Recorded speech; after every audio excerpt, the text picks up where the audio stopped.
Isang mapagpalang araw sa inyong lahat mga kamaster. So sa video ito ay ituturo ko sa inyo kung paano mag-revive ng dead batteries. So ito, meron tayong 6 na Lion batteries. So bali empty na itong battery na ito, or patay na itong battery na ito, wala nang laman. Bali i-revive natin siya gamit yung ating 12 volts 7Ah battery.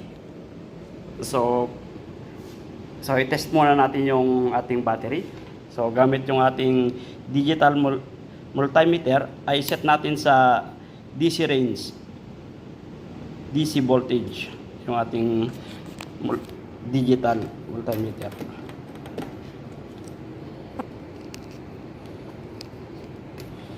So bali itong negative. So ayan.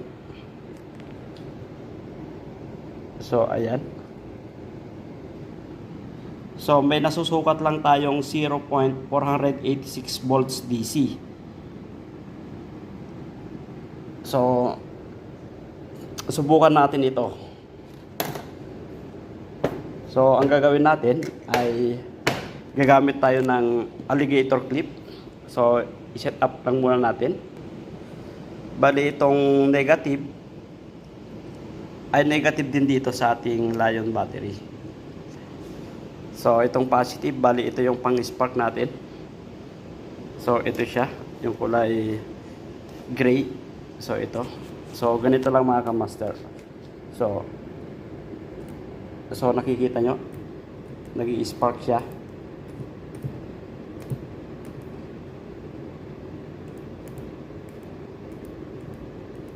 Ganito lang yung pag-charge yung mga kamaster. Huwag nyong ibabad, baka sumabog.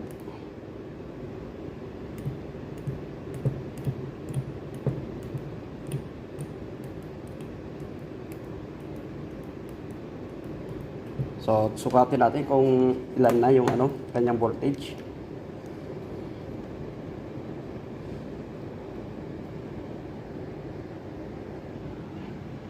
So may 3.1 volts na tayo nasusukat.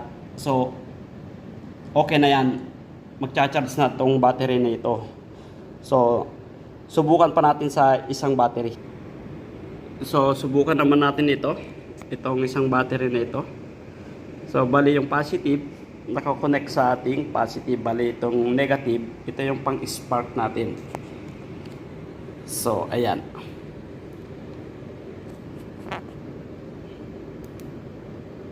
Kita nyo mga kamaster, ayan. Kailang pitik-pitik lang tayo. Huwag natin ibabad.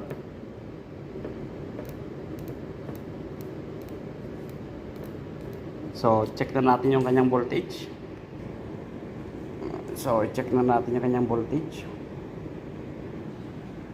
So may nasusukat na tayong 1.7 volts. So lagyan pa natin. So ayan, lagyan pa natin. Kulang pa.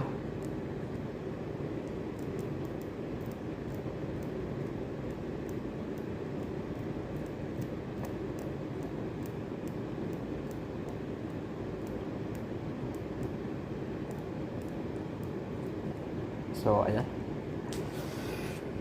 So sukatin natin yung kanyang voltage.